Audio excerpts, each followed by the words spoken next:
എന്നിട്ട് കല്യാണം കഴിച്ചപ്പോ കൈ വിറച്ചൊന്നുമില്ലല്ലോ? ഇല്ല ഇല്ല ഇല്ല, റിഹേഴ്സൽ ഒന്നും എടുക്കേണ്ടി വന്നില്ല? ഇല്ല ഇല്ല ഇല്ല, ഒറ്റ ഷോട്ടിൽ ഫസ്റ്റ് ടേക്ക് ഓക്കെ ആയിരുന്നു? ഫസ്റ്റ് ടേക്ക് ഓക്കെ ആയിരുന്നു.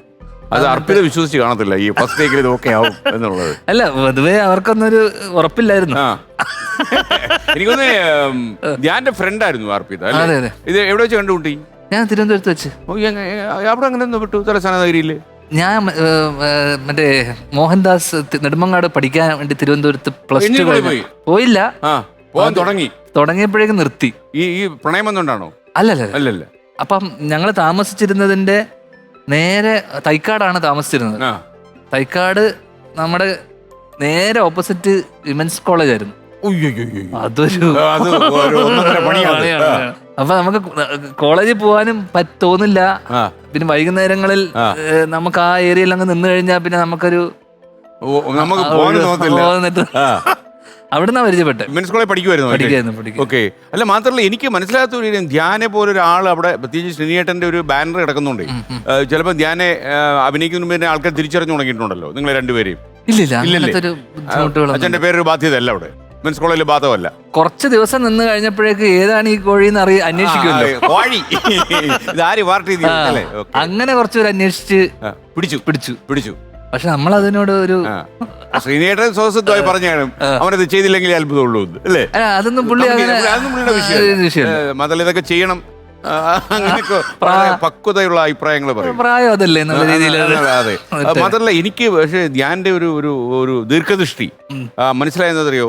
വിമൻസ് കോളേജിൽ നിന്നൊക്കെ കുട്ടികൾ സാറിന് കോളേജ് വിട്ട് ആ ഗേറ്റ് ഇറങ്ങി വരുന്നതൊക്കെ ആൾക്കൂട്ടമായിട്ടാണ് വരുന്നത്, വലിയ കൂട്ടമായിട്ടാണ് വരുന്നത്. ആ കൂട്ടത്തിൽ നിന്ന് ഒരു അർപ്പിതയെ ലൊക്കേറ്റ് ചെയ്ത് എടുത്തു എന്ന് പറഞ്ഞാൽ ഇറ്റ്സ് നോട്ട് എ സ്മാൾ ആയി. അർപ്പിതയുടെ ഒരു കസിൻ എന്റെ സുഹൃത്തായിരുന്നു.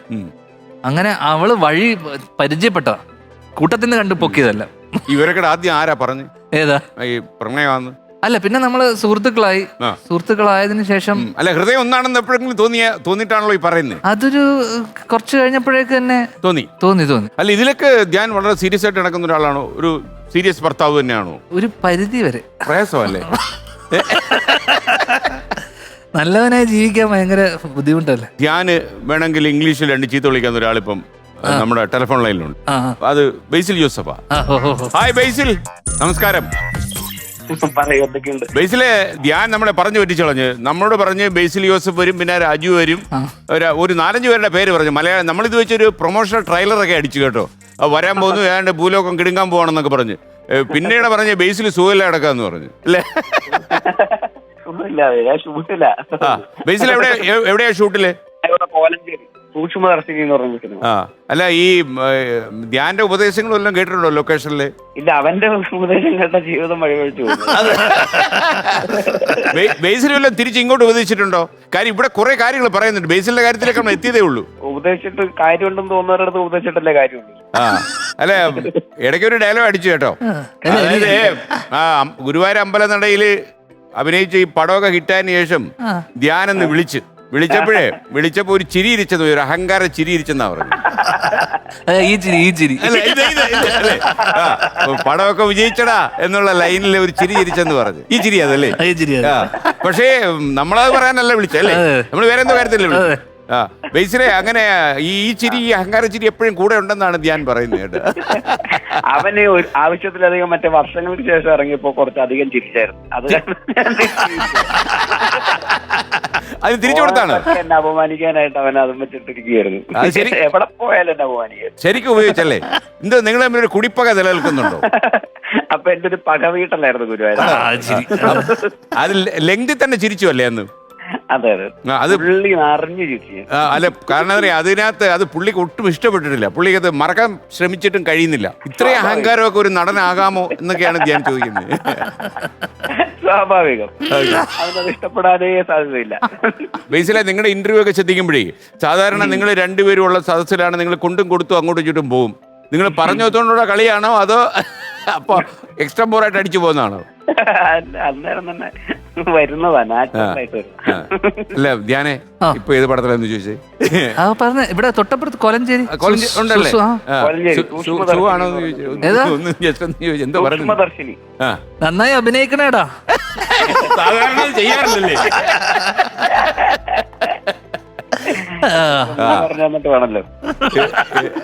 ഇന്ന് എനിക്ക് 1 കോടി രൂപ കിട്ടൂടാ. 1 കോടിയാ? ആ ചിരിക്കും മറുചിരി നമ്മൾ ചിരിക്കും അല്ലേ? 1 കോടി രൂപയുടെ പരിപാടിയാ. ജയിച്ചിട്ടേ ഞാൻ വരൂ. അതിനപ്പോ എന്തെങ്കിലും എനിക്കും കൂടെ 1 കോടി. ഈ ബേസിൽ വെള്ളം ഒഴിച്ചിട്ടൊക്കെ ഒന്ന് ഇടയ്ക്ക് പറഞ്ഞായിരുന്നു. ഏതോ ആരാ ബേസിലോ? ഏതൊരു സിനിമ? ഇല്ല അവൻ ഒരു ചെറിയ ഡബ്ബയിൽ ഒന്ന് ഒഴിച്ച് മണത്താ മതി, അപ്പോഴേ വീണു.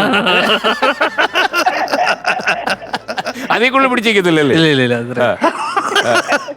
അല്ല ബേസിലെ ഈ നമ്മളുടെ അജു ഒരു പടയപ്പയാവൂന്ന് പറഞ്ഞു കഴിച്ചാല്. ബേസിലിനെ കുറിച്ച് അങ്ങനെ എന്തെങ്കിലും ആരോപണം ഉന്നയിച്ചിട്ടുണ്ടോ ധ്യാൻ? ഇല്ല ഞാൻ അങ്ങനെ അടിക്കാറില്ല. ഇല്ലേ? അല്ല ഒരു ചെറിയ ഡപ്പയില് പിടിച്ചാൽ തന്നെ പൂക്കുറ്റിയായി പോകുന്നതാ പറഞ്ഞത്. അത് കേട്ടില്ലേ പറഞ്ഞത്? അവസരം കിട്ടാറില്ല അപ്പൊ അത് കാരണം. പിന്നെ അവിടെ നടക്കുന്നൊന്നും ഞാൻ അറിയാറില്ലല്ലോ. ഓക്കെ എടാ എനിക്കൊരു ആശംസ എടാ. അപ്പൊ ഞാൻ ഓൾ ദ വെരി ബെസ്റ്റ്. 1 കോടി രൂപയായിട്ട് വരട്ടെ. ഗംഭീരമാവട്ടെ ചാനലിന്റെ പരിപാടിയും ധ്യാന്റെ പുതിയ സംരംഭവും നന്നാവട്ടെ. അപ്പൊ ഒരു ദിവസം ബേസിൽ വരണം, നമുക്ക് സംസാരിക്കണേ. ഓക്കെ ആയിക്കോട്ടെ. Thank you Basil, all the best. ശരി കേട്ടോ, താങ്ക് യു. ഓക്കെ അപ്പൊ ബേസിൽ വളരെ ഹാപ്പിയാന്ന് തോന്നുന്നു. അറിഞ്ഞ കാശ് കിട്ടുമെന്ന് കേട്ടോ. ഏകദേശം 1 കോടി രൂപ വാങ്ങിക്കുന്നുണ്ടെന്ന്. 1 കോടി മേടിക്കുന്നുണ്ടല്ലേ? നമ്മളവിടെ എത്തിയില്ലല്ലോ. നമ്മളെത്തിയോ? നമ്മള് ഇവിടുന്ന് വല്ലതും കിട്ടിയിട്ട് വേണം ഇനി.